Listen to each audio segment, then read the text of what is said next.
안녕하세요. 나의 두 번째 교과서 미술 과목을 담당하고 있는 정우철입니다. 여러분은 그림, 예술을 생각할 때 어떤 걸 주로 떠올리시나요? 뭐랄까요? 어떤 좀 특별한 사람들의 전유물? 타고난 재능이 있는 사람만 할 수 있는 그림? 혹은 이런 상류층들의 그들만의 리그라고 생각하셨나요? 하지만 꼭 그렇지만도 않아요. 특별한 재능이 없어도, 부모의 지원이 없어도 정말 그림을 사랑하는 사람들이 더 많고요.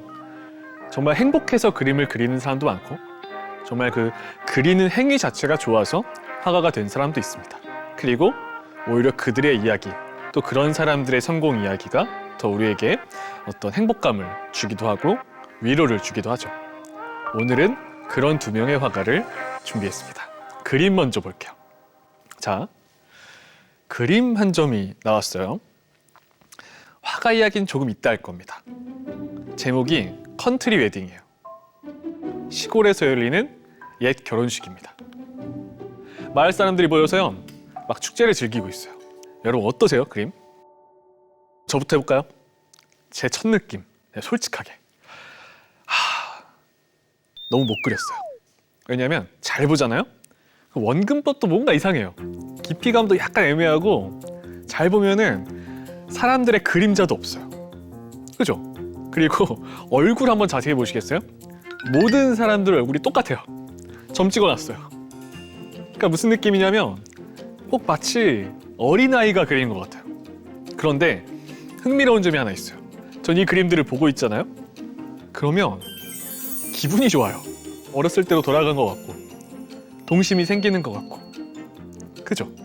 자, 그러면 다른 화가의 그림 또 볼게요. 이 그림은 어떠세요? 화가의 자화상이에요. 한번 이것도 자세히 볼까요? 화면 중앙에 거인처럼 화가가 서 있어요. 검은 양복과 멋있는 베레모를 쓰고 있죠? 붓과 팔레트를 들고 있어요. 배경 왼쪽에 잘 보잖아요? 잘 봐야 돼요. 에펠탑이 있어요. 자신이 예술의 중심지, 이 예술의 도시 파리에서 활동하는 화가라는 것을 보여주고 있는 거예요. 그런데 또 잘 보면 이 전의 그림과 비슷하게 약간 미숙한 부분이 있어요. 이게 뭘 것 같으세요? 중앙에 주인공이 서 있고요. 왼편을 살짝 보면은 걸어가고 있는 사람이 보이거든요. 근데 그 걸어가는 사람에 비해서 주인공의 몸이 너무 커요. 뭔가 원근법 이상하지 않아요? 그죠? 자, 발 보세요. 해부학을 배우지 않아서 땅을 짚고 있는 발이 어색해요. 그렇잖아요. 약간 공중에 떠 있는 것 같지 않아요, 이렇게? 그 전문적인 화가와 아마추어 화가의 차이점이기도 해요. 자, 이 두 그림의 공통점. 뭔가 동심도 느껴지면서 좀 미숙하기도 하지만 가만히 보고 있으면 뭔가 정도 느껴지고 기분이 좋아져요. 이 두 개의 그림을요, 하나로 묶으면 나이브 아트라 불러요. 나이브 아트. 좀 쉽게 얘기해 볼까요? 소박파라고도 하고요. 그리고 실제로 우리나라에서는 유치파라고도 해요. 맞아요. 유치해서 유치파입니다. 전문적인 미술 교육을 받지 않고요.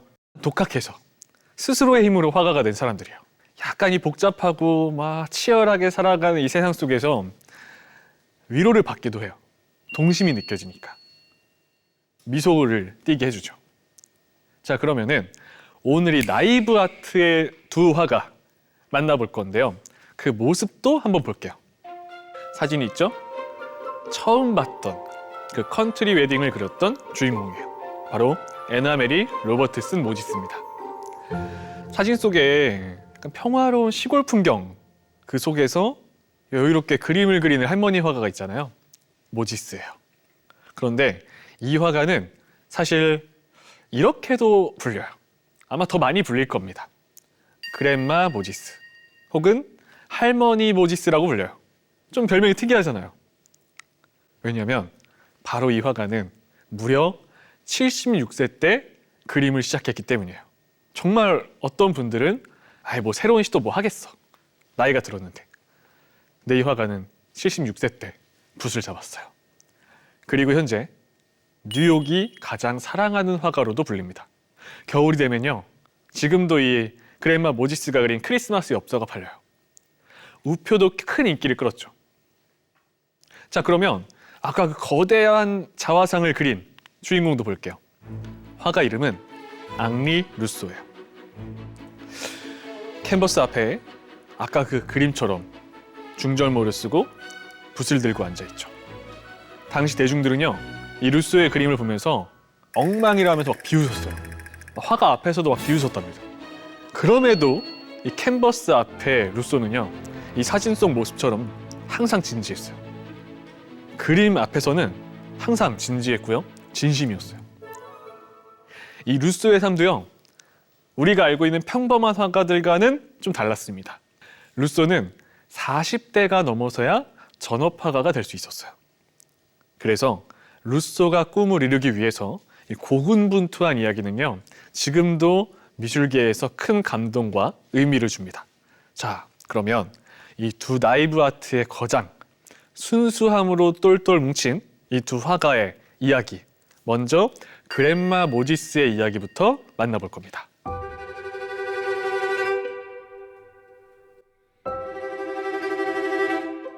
아주 어린 시절의 귀여운 그랜마 모지스 사진이 보여요. 자, 애나메리 로버트슨 모지스는요, 1860년 9월 7일에 뉴욕주의 그리니치에서 태어났습니다. 가난한 농부 집안이었고요, 무려 10남매 중 셋째였어요.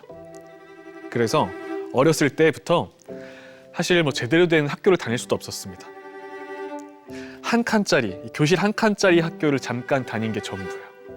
지금으로 치면 초등학교도 제대로 나오지 못했다고 할까요? 그게 전부였어요. 그리고 이미 10대 때부터 본인이 알았어요. 부모님이 나를 책임질 수 없다. 그래서 12살 때부터 일을 했습니다. 한 부잣집의 가정부로 들어갔어요. 그래서 그 어린 나이 때부터 남의 집 농장 일부터 집안 청소, 음식 준비, 바느질, 하루하루 고된 노동을 다 겪었던 거야.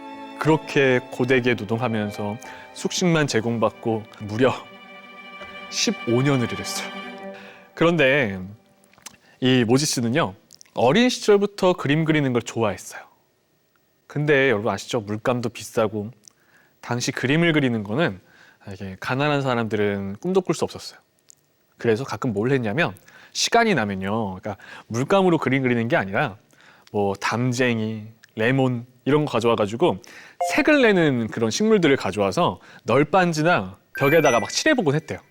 그죠? 그게 유일한 놀이였던 거예요. 그리고 12살 때 들어가서 27이 됐어요. 1887년에 같은 곳에서 일하는 토마스 모지스라는 사람과 결혼을 하게 돼요. 그게 27살이에요. 그리고 결혼한 이후에 그 집을 나옵니다. 그리고 새로운 곳에 정착을 해요. 남편과.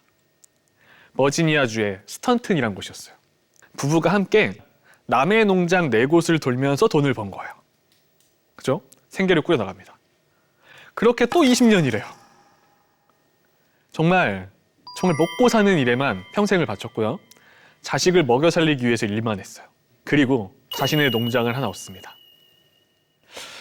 가난했지만 가족이 함께여서 행복했죠. 자, 그러면은 다른 그림 한번 볼까요? 전 이 그림을 보면 볼수록 좋아해요. 제목이 빨래 널기가 아니라 빨래 걷기예요. 그런 말 있지 않나요? 꼭 내가 세차하면 비와요. 그죠? 근데 그림 잘 보세요. 방금 저 많은 빨래를 다 널었어요. 근데 상단에 하늘 보세요. 소나기 옵니다. 너무 짜증나는 거예요. 근데 이것마저도 지나고 보니까, 노인이 되고 보니까 그것마저 추억이었던 거예요. 그것마저 행복했다. 그랜마 모지스는 항상 자신의 추억을 그려요. 자, 근데 갑자기 그림을 어떻게 그리게 됐을까요? 자, 평생 자식들 키우고 먹여 살리는 삶에 충실했어요. 그렇게 자식들 다 나갔습니다. 항상 의지했던 남편도요, 67세의 나이에 세상을 떠나요. 그리고 뉴욕에 있는 딸의 집에 가게 됩니다. 근데 어땠을 것 같으세요, 여러분? 나를 위해 즐긴 게 없는 거예요. 평생 유일한 취미가 자수였던 거예요. 집에서 혼자 자수를 했어요. 그게 유일한 행복이었어요. 근데 그마저도 또 문제가 생겨요. 관절염. 관절염이 심해지면서 자수도 못하게 됩니다. 그래서 너무 안타까우니까 동생이 이런 제안을 해요. 자수는 아파서 못하니까 그러면 대신 다른 걸 좀 해보면 어떻겠냐. 자수 대신 그림을 그려봐라. 어렸을 때 그림 좋아하지 않았냐. 번뜩한 거예요. 그때 나이가 76세였어요. 그리고 뭘 하냐면 이 어린 시절이 막 떠올리면서 손자방에 있던 물감이랑 도화지 가져왔대요. 그리고 그림 그리기 시작해요. 그래서 초기에는요, 잘 못 그리니까 아주 단순한 그림들, 원래 있던 이미지를 그냥 따라 그리기 정도였어요. 그런데 점점 발전하기 시작해요. 그림을 그리면서. 그림의 주제가 정해집니다. 평생을 살면서 내 기억 속에 남아있는 추억들을 그리는 거예요. 막상 지나고 떠올려 보니까 그때는 너무 짜증나고 막 열받는 일이었는데 돌이키고 보니까 다 행복이었던 거예요. 자, 다른 그림 한 점 볼까요? 오래된 체크무늬 집이에요. 이 작품은요, 그녀가 살았던 뉴욕주 농장의 옛 집을 그린 거예요. 이 집은 그레마 모지스가 결혼 후에 남편과 처음으로 가정을 꾸렸던 곳이에요. 삶에 굉장히 중요한 공간이죠. 이 집과 주변 경관을 자주 그렸어요. 이렇게 그린 이 작품들은요, 테크닉이 뛰어나진 않지만 이걸 보는 사람들은 옛 향수가 떠오르는 거예요. 다음 그림 볼까요? 슈거링 오프란 그림이에요. 단풍나무 수액을 받아서요, 시럽을 만드는 과정인데 당시에 이 시럽을 만드는 날이 되면요, 큰 마을 축제였던 거예요. 꼭 무슨 크리스마스 같지 않나요? 그죠?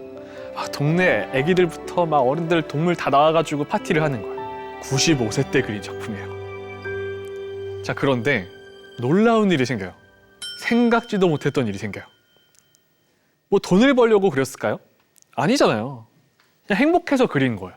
마을 사람들한테 그냥 용돈 정도만 받고 그림 주고 선물해주고 그랬던 거예요. 그리고 어떤 행운이 생기냐면 어느 날 이 뉴욕의 미술품 수집가 루이스 칼도어라는 사람이 동네에 왔다가 그 약국에 걸려있는 그레마 모지스의 그림을 본 거예요. 우연치 않게. 처음에는요, 실력 없는 화가 그렸구나, 별그림 아니구나 라고 생각했거든요. 계속 보니까 너무 매력이 있는 거예요. 그리고 부모님이 생각났답니다. 옛날 어렸을 때 시골 생각도 나고. 그러면 점점 빠져드는 거예요. 그래서 뭘 하냐면 한 3달러에서 5달러 주고 10여 점을 구매해요. 그리고 가져가서 뭐 했을까요? 그 작품들을요, 맨해튼의 고급 화랑에 전시를 한 거예요. 자, 전시가 오픈됐어요.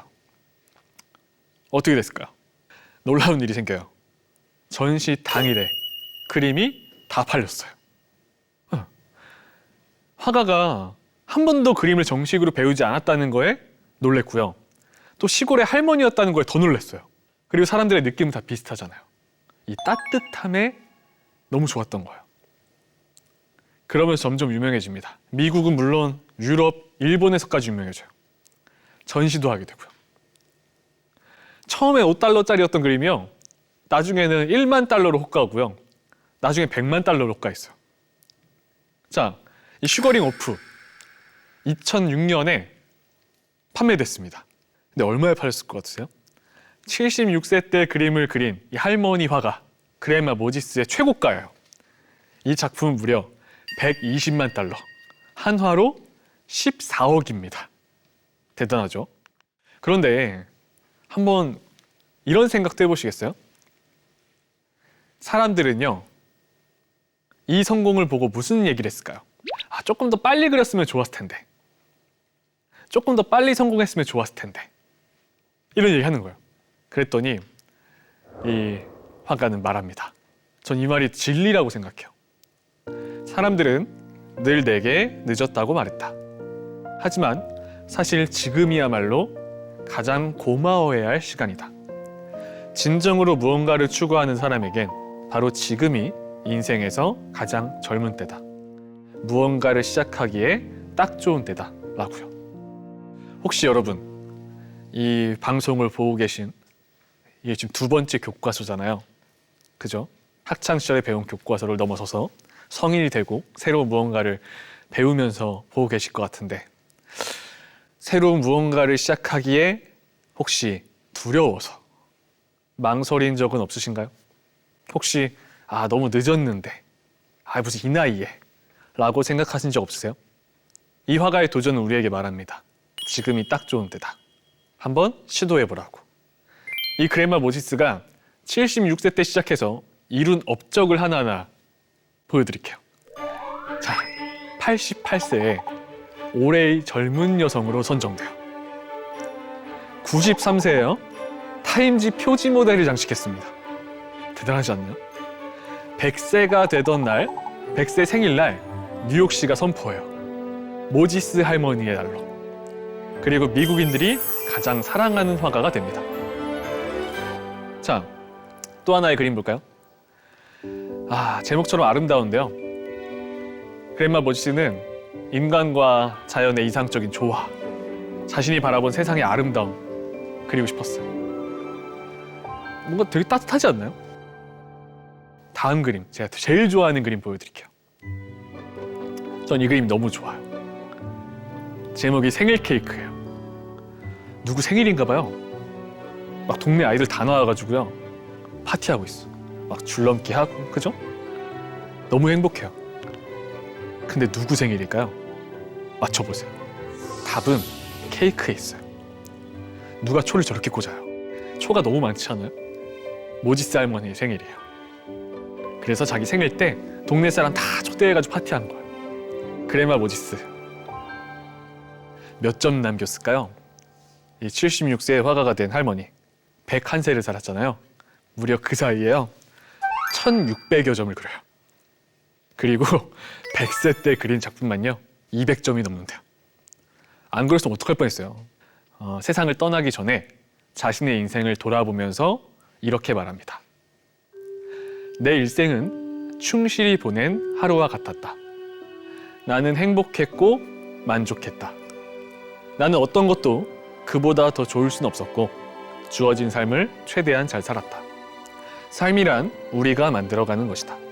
항상 그래왔고 앞으로도 그럴 것이다. 라고요. 정말 한 세기를 치열하게 그리고 진심으로 살았던 이 화가가 남긴 말이고요. 어떻게 보면 이게 진짜 진리가 아닐까요?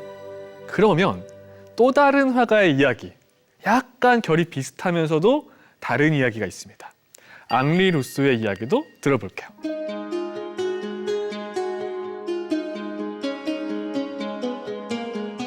자, 앙리 루소의 사진과 평생 존경했던 아버지의 모습이에요. 세상을 떠난 아버지를 그리워하면서 그린 거예요. 상상력 되게 좋지 않나요? 구름의 아버지가 나타났어요. 그죠? 어떻게 보면 어린아이 같고 어린아이의 동심이 느껴지는 거죠. 아버지에 대한 존경심이 느껴져요. 자, 루소는요, 1844년 프랑스에서 아주 가난한 집안에서 태어났어요. 아버지가 배관공이었습니다. 루소, 학창시절부터요, 그림과 음악의 소질을 보였대요. 그런데 어떻게 해요? 집이 너무 가난한 거예요. 그래서 형편상 고등학교도 제대로 못 마쳤어요. 중퇴해야 됐죠. 근데 그런 루소가 그림에 본격적으로 흥미를 느낀 건요, 군생활 때였대요. 업무가 끝나면 약간 여유가 생기거든요. 그때 취미 삼아서 그림을 그렸던 거예요. 너무 재밌는 거예요. 그때부터 루소는요, 마음속 깊은 곳에 화가의 꿈을 품었어요. 자, 그런데 그런 루소에게 아주 충격적인 비보가 날아와요. 아버지가 돌아가셨다는 소식이에요. 졸지에 루소는 가장이 됐습니다. 그리고 어머니를 모시고 파리에 정착을 하게 되죠. 그때 그 화가로서의 꿈을 내려놔야 됐어요. 현실이니까. 이 돈을 벌기 위해서요, 그림이 아니라 빠른 취업을 선택한 거죠. 근데 진짜 어쩔 수 없는 선택이었을 거예요. 꿈보다는 현실을 선택한 거죠. 당연한 선택이었을 겁니다. 루소가 일하던 세관의 풍경이에요. 자기 직장 풍경이죠. 돌담, 울타리, 사이프러스 나무 보이는데요. 저 사람 보세요. 마치 병정 인형처럼 서 있지 않아요? 그죠? 이 사진은 당시 이곳에서 일할 때의 사진이에요. 루소는 무슨 일을 했을까요? 지금으로 치면 그냥 공무원이에요, 여러분. 파리 도심에 들어오는 물건에 세금을 징수한 일이었어요. 너무 지루하고 반복적인 일이었어요. 정말 가끔씩은 막 그만두고 싶었을 거예요. 하지만 루소는요, 그만둘 수 없었습니다. 가정을 책임져야 됐거든요. 무려 22년간 성실하게 했어요. 그리고 사랑하는 여성 클레망스를 만나서 가정도 꾸리고 아이도 낳게 되죠. 많은 돈을 벌진 못했지만 안정적이었던 거죠. 하지만 그럼에도요, 마음속 깊은 곳에 화가의 꿈을 항상 품고 있었습니다. 자, 그리고요, 점점 이제 삶이 안정이 되면서 주말이 되면은 캔버스에 앉았어요. 그리고 그림을 그렸던 거죠. 그림을 그릴 때만 그 모든 지루함이 끝났어요. 행복했던 거예요. 자, 그리고 아시죠? 독학했잖아요. 스승이 없어요. 그래서 이 스승이 없던 루소는요, 시간 날 때마다 미술관 가는 거예요. 그리고 거장들의 작품을 따라 그립니다. 그러면서 본인의 실력을 키워나갔던 거예요. 카니발의 저녁이에요. 좋아하는 그림입니다. 고요한 밤, 둥근 보름달이 떠 있어요. 연미복을 입고 있는 연인이요, 팔짱을 끼고 데이트하는 것 같죠? 그런데 그냥 데이트하는 그림이라고 하기에는 조금 묘해요. 현실 속 풍경은 아닌 것 같아요. 꼭 일자로 배치된 풍경, 인물들. 또 나뭇가지는 또 디테일한 부분 되게 디테일해요. 그리고 구름과 하늘이 분리된 것 같아요. 이게 일반 화가들이 아카데미에서 배우는 그 정석대로 배우는 테크닉이 없었기 때문에 그냥 자기가 상상하면서 느낀 대로 그리는 거예요. 그랬더니 뭔가 되게 몽환적인 풍경이 돼버렸어요. 지금으로 치면은 뭐라고 할까요? 꼭 초현실주의 같은 느낌이에요.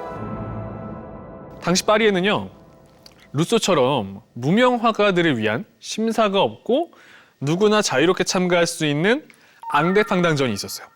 여기는요, 단지 딱 15프랑만 내면 어떤 그림도 출품할 수 있었대요. 근데 이 작품 출품했어요. 자, 어떻게 됐을까요? 예상하셨겠지만 사람들이 이 앞에서 그렇게 조롱을 해댔대요. 평가도 제대로 못 받았어요. 앞에서 막 비웃고요, 모욕을 했답니다. 이 작품에 쓰인 기사가 조금 있습니다. 이렇게 써 있어요.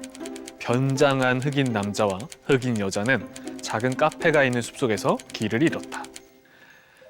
전혀 밝게 비추지 않는 매우 둥글고 빛나는 달 아래서 펼쳐지는 카니발의 저녁이다. 약간 무미건조하고 부정적이에요. 한마디로 이 시대의 예술의 눈으로 봤을 때 엉터리였던 거죠. 또 하나 볼까요? 몽수리 공원의 전망이에요. 꼭 시간이 멈춘 것 같아요. 그리고 사람들 보시겠어요? 사람이라기보다 작은 인형들이 걸어다니는 것 같아요. 그죠?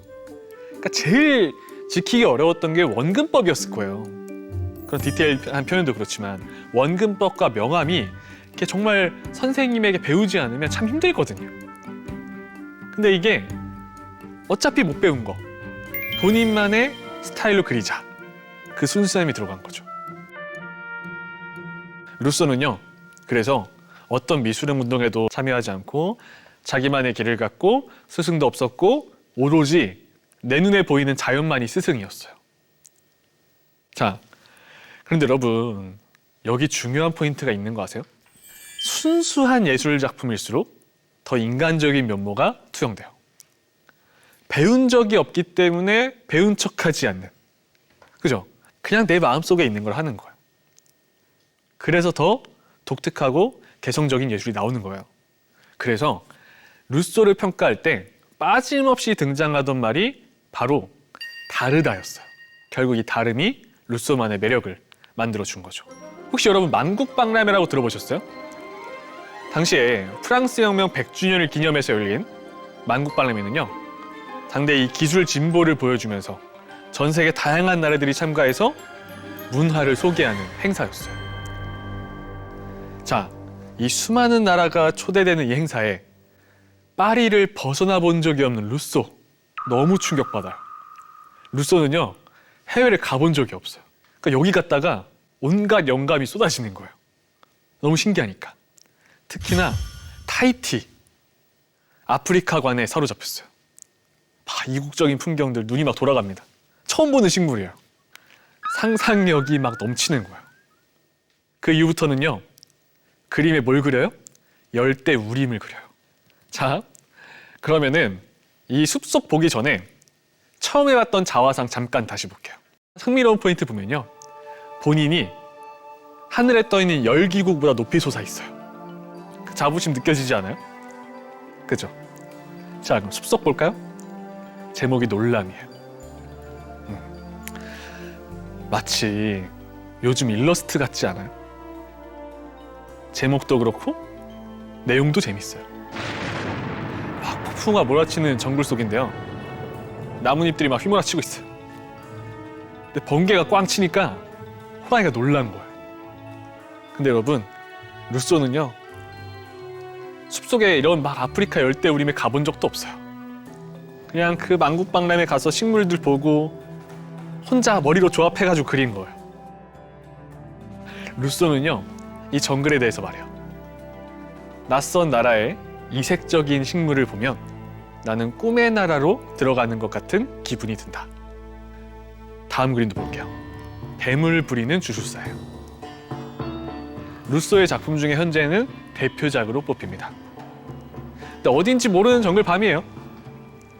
구름 한 점 없고요, 보름달이 떠 있어요. 그리고 실루엣만 보이죠. 피리를 불고 있는.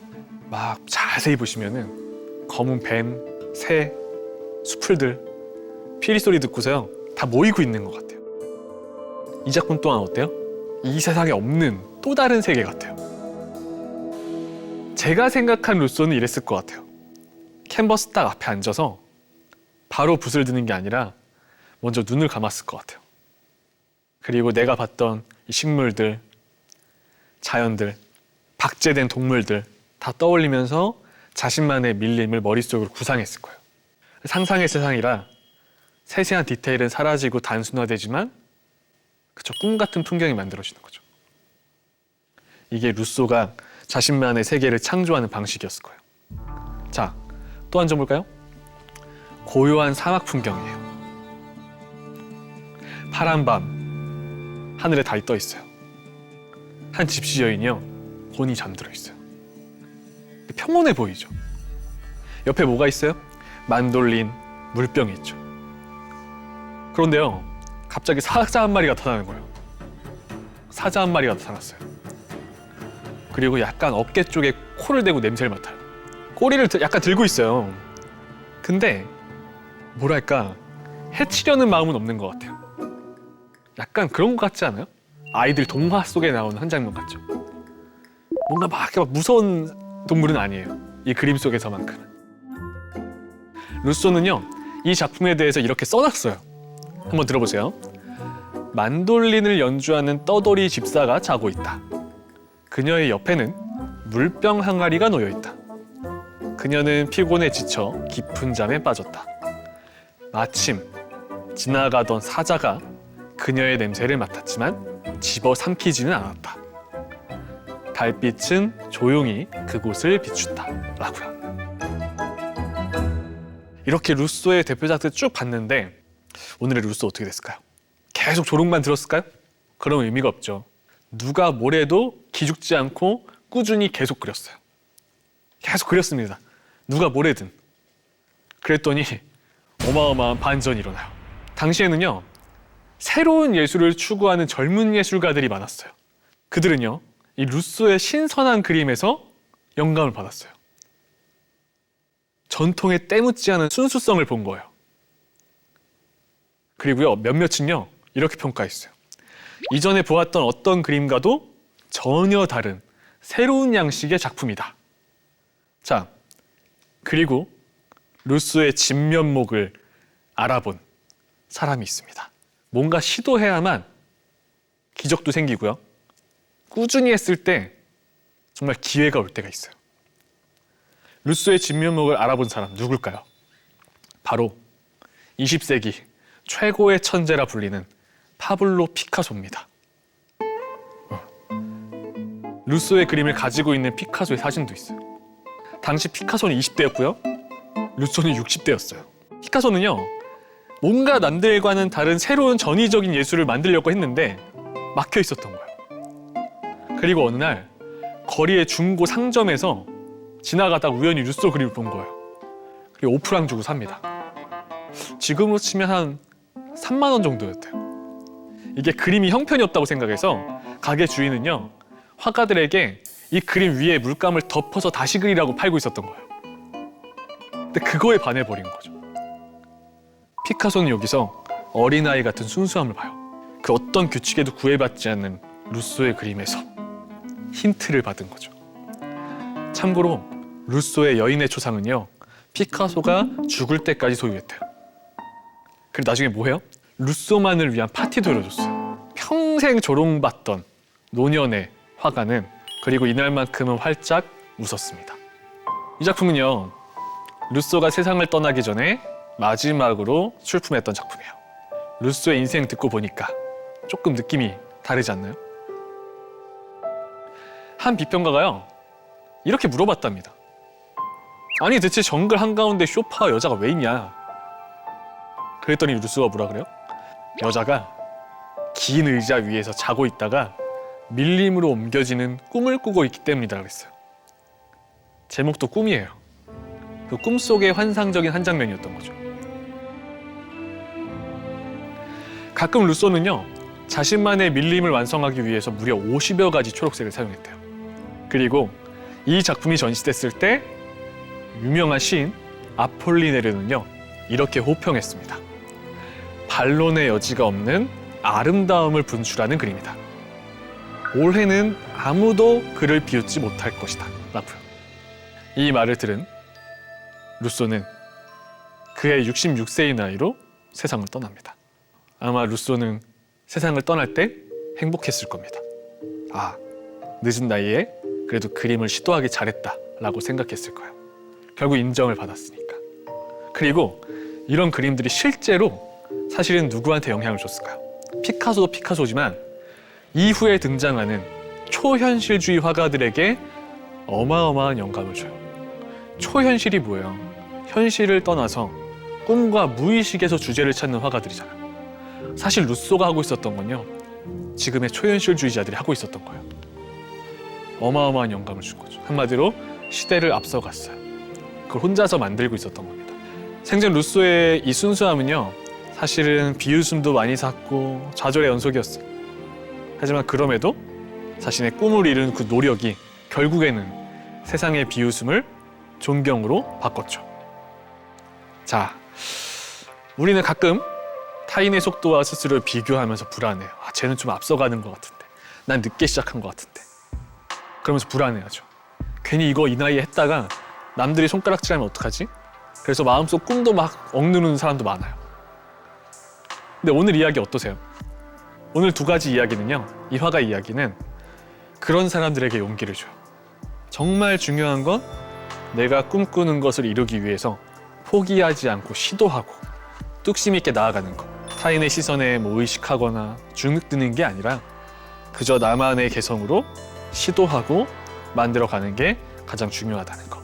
그래서 오늘 이 화가의 두 이야기가 앞으로 여러분의 삶에 굉장히 행복하고 또 꿈에 도전할 수 있는 그 영감이 되셨길 바라면서 오늘 강연은 마치도록 하겠습니다. 감사합니다.